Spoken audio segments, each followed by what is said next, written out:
नमस्कार मित्रों, क्या आपने कभी सोचा है कि मृत्यु के उस अंतिम क्षण में क्या होता है जब शरीर स्थिर हो जाता है लेकिन आत्मा अपनी अगली यात्रा पर निकल पड़ती है।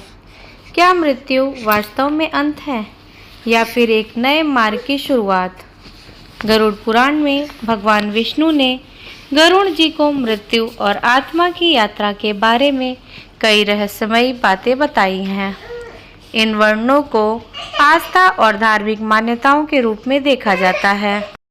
आज के इस वीडियो में हम जानेंगे कि गरुड़ पुराण के अनुसार मृत्यु के समय आत्मा का शरीर से अलग होना कैसे बताया गया है और उसके बाद आत्मा की यात्रा के बारे में क्या मान्यताएं हैं।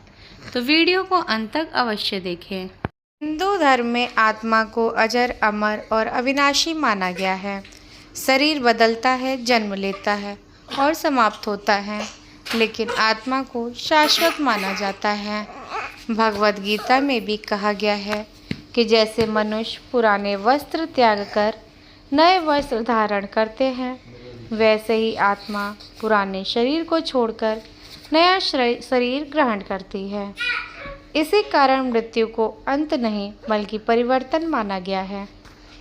गरुड़ पुराण में वर्णन मिलता है कि मृत्यु से पहले व्यक्ति की चेतना और शरीर में कई परिवर्तन दिखाई दे सकते हैं।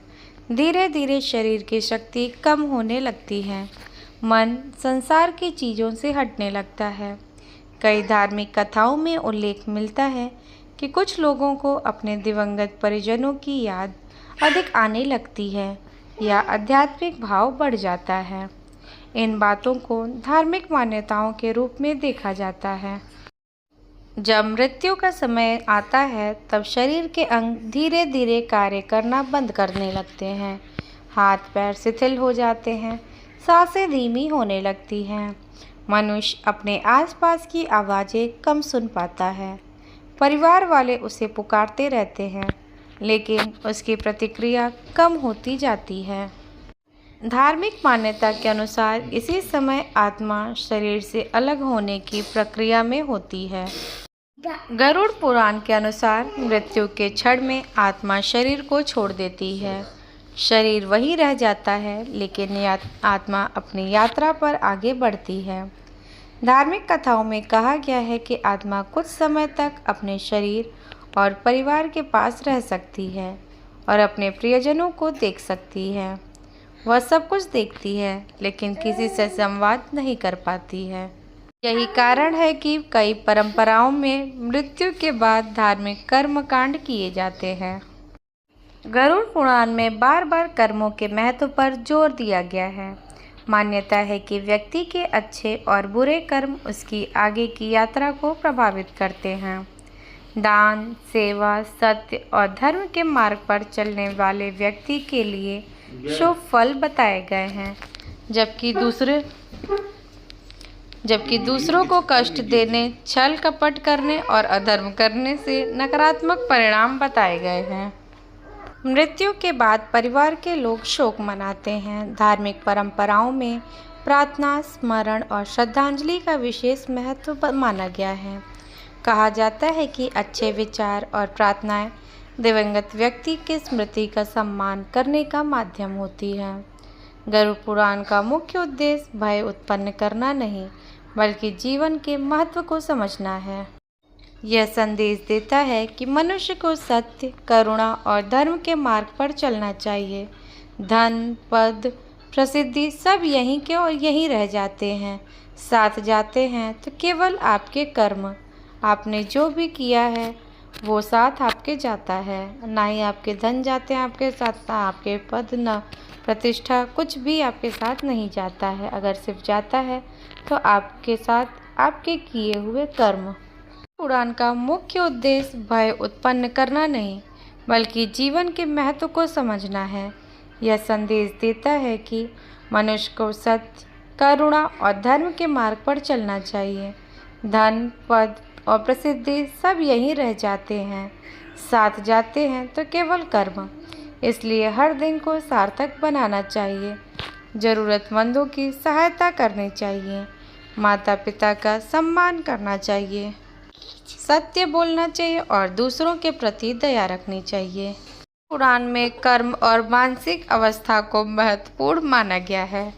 कहा जाता है कि अंतिम समय में व्यक्ति का मन जिन विचारों में लगा रहता है उसका प्रभाव उसी के आगे की यात्रा पर पड़ सकता है। इसलिए धर्म ग्रंथों में भगवान का स्मरण, प्रार्थना और शांत मन रखने की बात कही गई है। धार्मिक मान्यता के अनुसार शरीर और चेतना का संबंध धीरे धीरे कमज़ोर होने लगता है। व्यक्ति बाहरी दुनिया से दूर होने लगता है और उसकी चेतना भीतर की ओर केंद्रित होने लगती है। यह अवस्था कई लोगों के लिए रहस्य का विषय है। धार्मिक मान्यता के अनुसार शरीर और चेतना का संबंध धीरे धीरे कमज़ोर होने लगता है। व्यक्ति बाहरी दुनिया से दूर होने लगता है और उसकी चेतना भीतर की ओर केंद्रित होने लगती है। यह अवस्था कई लोगों के लिए रहस्य का विषय रहा है। गरुड़ पुराण में वर्णन मिलता है कि जीवन का कोई भी कर्म व्यर्थ नहीं जाता।